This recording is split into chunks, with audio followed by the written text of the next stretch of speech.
Hey, Jim. Hey, James. Good to see you again. Good to see you too. It was nice to catch up a little bit.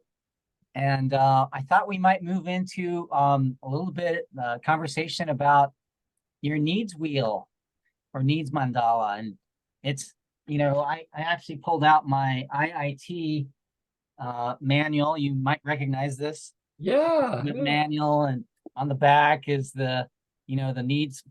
Well, back then you call it a mandala, but the needs wheel and and so I was it just like so resonated for me the shape, the symmetry that's in there that I thought, gosh, since I'm going like deeper into needs, I'd like to get some like history and perspective from my teacher. Jim, you're one of the teachers that I love is I've really given me a lot. So yeah, I maybe if you could just talk about maybe the origin of the the mandala, or at least, back then it was a mandala. So Yeah, I still like calling it a mandala. I like that. Let's see here. So I think we first published that in about I don't know, maybe 2001, 2002, 2003, something like that. I believe we were already certified trainers when I made it, or when we made it. And we had been exposed to Gina and Bridget's dance floors at about that time. And so we were supposed to actually go to a training with Gina and Bridget in England, and our plane was due to leave on September the 11th, 2001. And well, we all know what happened on that day. So we didn't take that trip, but we still continued to study the dance floors. And so the dance floors were designed with some color coding in it: yellow for the observation, pink for the feelings, blue for the needs, and green for requests. So I made a whole set of my own handouts that matched their color code, because I thought we were going to really use the dance floor as a way of helping people to learn NVC and practice ourselves. And so that's why it ends up with that blue color. And then the format, the rings are when I was at my first IIT, which was in Puerto Rico, um, uh, Marshall did a little rap at the IIT where I can't remember whether it was in response to a question or whether it was just something that came to him, but he started talking about needs, and either me or somebody else in the group said something about, but Marshall, there's just so many words on the list, and we were using the CNBC needs list, which is just, a list of words mhm. chunked. And I think it was me. I think I approached Marshall and I said, "This is just too complicated. I'm a brand new NVC student. I don't think I've been doing NVC for a year yet when I'm doing this IIT." And he says, "Well, don't worry about it. You don't have to worry about all those names. Just learn 9 words." And these are the words that he got from Manfred Max Neef. And so those are the 9. My variation of Max Neef's Manfred Max Neef is the guy's name. He was someone who was really influencing Marshall at the Mhm. time. He's a Chilean economist who died maybe in the last 2 or 3 years, something like that. And he had a needs-based economy. It's a really Mhm. exciting idea, but he identified 9 human needs that he thought were universal. And then either I hallucinated it, or maybe Marshall also said that Max Neef was considering adding a 10th need to his list, which was transcendence. So then, so now we had our list of what was going on in the outer ring. And we changed up some of the words. I think like Max Neef's word was affection, and we chose the word empathy for that. Oh, so you collaborated with Marshall on the needs? Well, he gave the initial list, and then we just kind of like, let me look at the list here. Like I'm pretty sure that well-being was on Max Neef's list, and I think regeneration is a Max Neef word, and I think he used the word affection, which is under empathy. right? I think he used the word, I can't remember whether he used honesty or authenticity. It might have been honesty. And I think he might have used the word freedom. We chose autonomy because it's such a buzzword in NBC land. And I can't remember what, but something along those interdependence lines. So as I look at it, part of the design element for me was at the very base was survival. And so this is a little bit of influence from Abraham Maslow, who thought, at least he's people say he thought, he said later that he didn't think this, but that unless we get our basic human survival needs met, the other needs don't matter. Max Neef had a different idea. He thought that all needs had equal weight.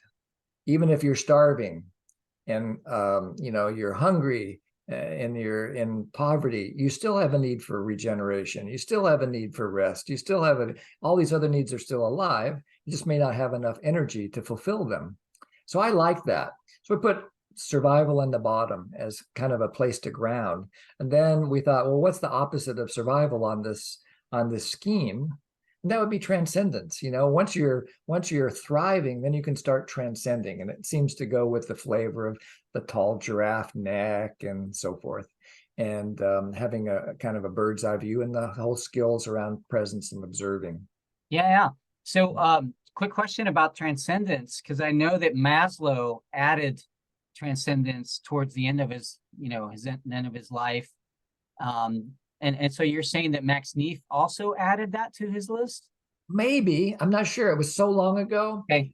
It might have been the influence of hearing about Maslow, or maybe it was just all those years of meditation practice and so forth, and my own experience, and how NBC really helped me to start transcending things, transcending Jackal specifically, to actually be able to see it. And once we kind of get above something, we can see it with more clarity, and that breeds freedom.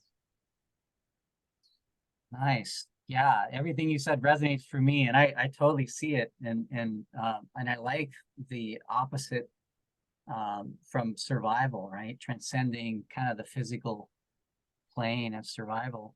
And yeah, and so once that happened, we thought, okay, well, how do we keep the balance?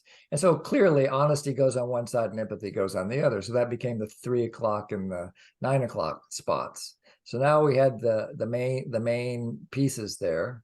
And then we thought, okay, so I think by this time we're also being influenced. I learned about spiral dynamics about the same time as I learned about NBC.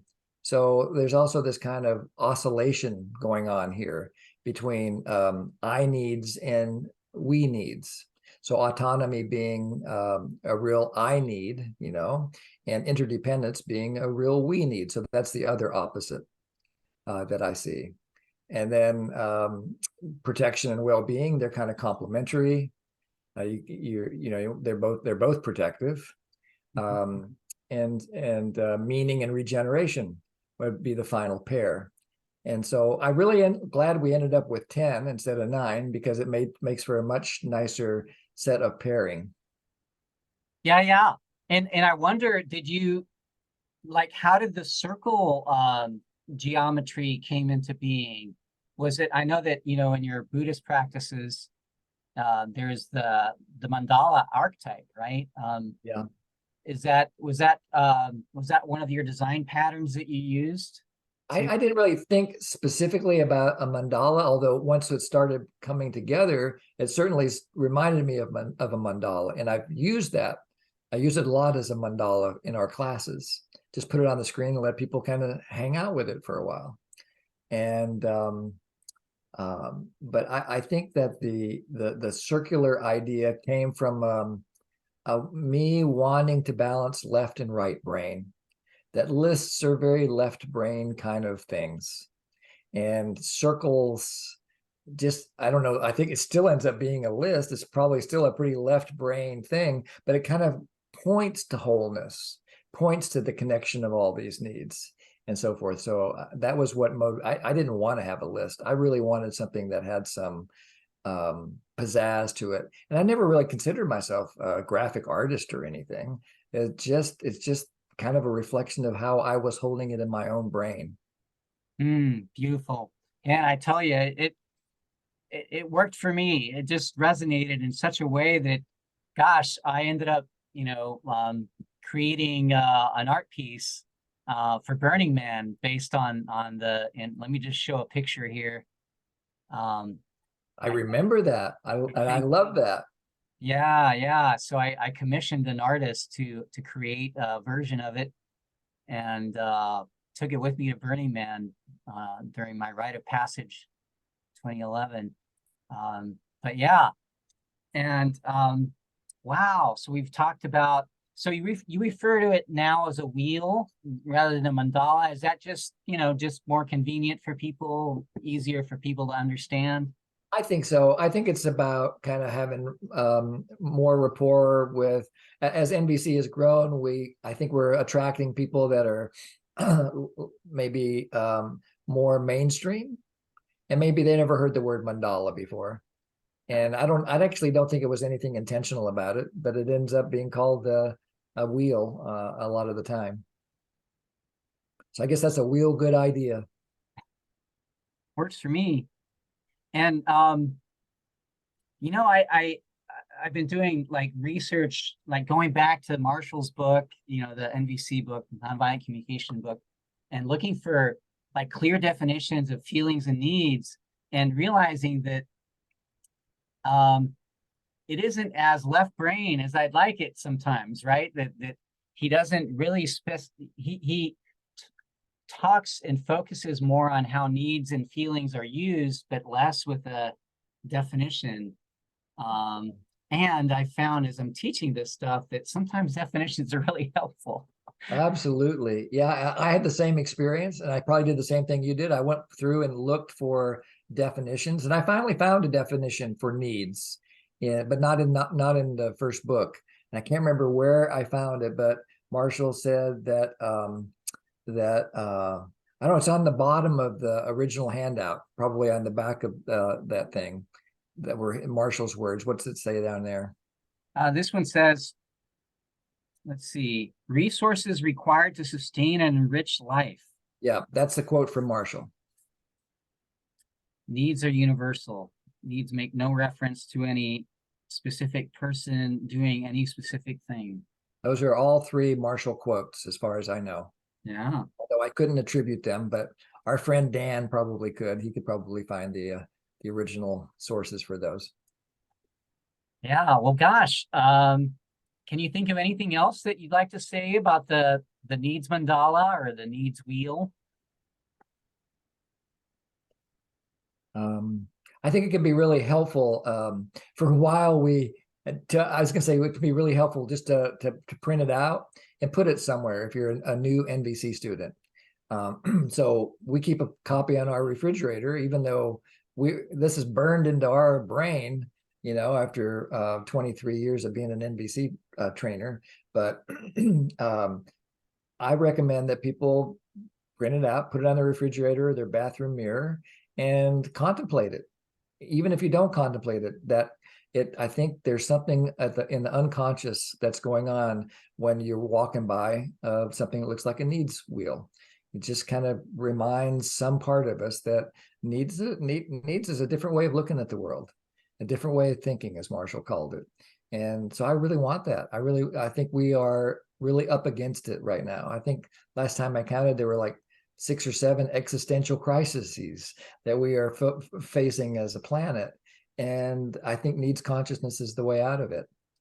And the other suggestion I have for really helping with needs consciousness in conjunction with that is to make little cards or buy grok cards. Back then we didn't have grok cards, but so we made our own cards and we'd stash them everywhere. We just used business card stock, printed up a bunch of them and hid them in sock drawers and put them in the kitchen drawer and stuck them onto the mirror and and then when we saw it, we would actually train ourselves. Okay, there's survival. What am I doing? What can I think of in this moment that has contributed to my need for survival? Oh, well, I have food in my refrigerator. I have a roof over my head. So it can also really help to awaken gratitude, which is the energy source for continuing to do the despair work in order to handle those existential crises. Yeah. Marshall call it fuel for life, right? Yeah, Gratitude, fuel absolutely. for life. Yeah, absolutely.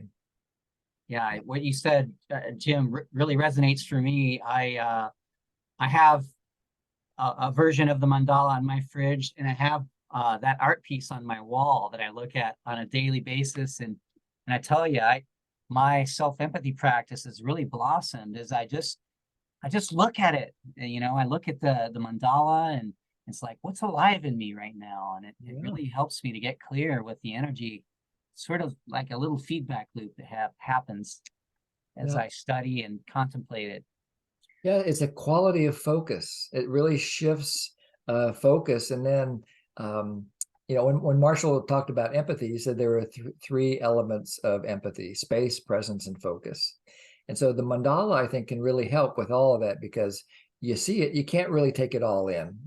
I mean, at some level, we're taking it all in, but it needs a little bit of space to be with it. And then it takes a little focus to focus on the needs and maybe the feelings that are alive.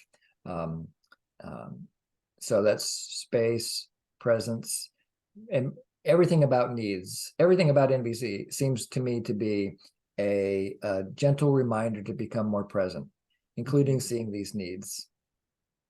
Yeah, and just to add one last thing, there's there's something about the image that's created in my mind. Like you said before, it's not just a list of words that, that are like randomly organized. I mean, alphabetical order really does nothing for me, but to have the structure, the geometry, Yeah, with the me needs on one side and the us needs, interdependent needs on the other side, helps me to create an image in my mind that, um, that really speaks to me, like literally. that's And yeah, yeah. it's kind of cool. Jung, I've been doing a lot of Jung studying lately, how it weaves into that. But hey, that's a different conversation. So thanks, Jim. Thanks You're for welcome. sharing, not only for talking to me right now, but for creating this and, listening to your own needs for maybe clarity and order and maybe simplicity that birthed this needs mandala that it's been so helpful to me and other people out there. Yes, and I hope it inspires other people to make their own learning aids with NVC. I've seen other versions of this, like the one that you showed me a little while ago. I've seen a couple of others, and there's certainly, I never would want anybody to think there's one right list of needs. I love it when people use their own words and their how they can express. Like I was just as we were talking just now, I thought, if I were to do it again now, what it might look like? It looked like Indra's net, or some kind of a web, because it really has that webby feel to it, Mm, and of the interconnection of all the needs. beautiful.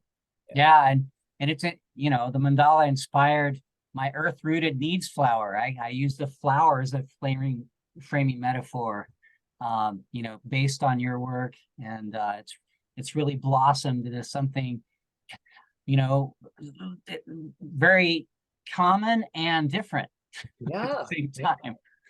It's Yeah. wonderful. It's wonderful to have this partnership with you. We've known each other for 15 years now, probably, and that that that book that you showed at the very beginning with the needs chart, that's 2006, I think, right? Yeah, this is 2007, December 2007. Yeah.